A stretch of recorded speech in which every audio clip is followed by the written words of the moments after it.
صادق دغا بازان بنگال و دکن، نننگ آبا، نننگ ملت، نننگ دین، نننگ وطن، نہ قبول و نہ امید و نہ سزا و نہ مراد، ان کی غداری سے ملت ہو گئی نظر فساد۔ کھولے جس ملت نے ہر ملت کی محکومی کے بند، ملت و دین کے کھو دیے اس نے مقامات۔ ایسی روحوں کا ٹھکانہ تھا جس کے مقدر میں روز قیامت بھی نہیں ہے۔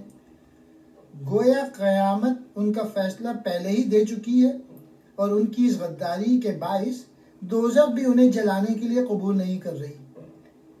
یہ روحیں انتہائی قابل نفرت تھیں۔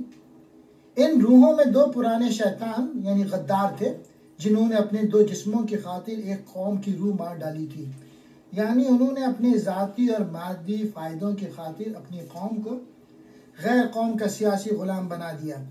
یہ دو پرانے شیطان غدار تھے، بنگال کا میر جعفر اور دکن کا صادق۔ یہ دو پرانے شیطان غدار تھے، بنگال کا میر جعفر اور دکن کا صادق۔ یہ دونوں انسانیت، دین اور وطن کے لیے باعث شرم تھے۔ یہ دونوں ناقبول اور نا امید اور نا مراد ہیں۔ ان کی غداری کے نتیجے میں ملت بگاڑ کا شکار ہو گئی، اور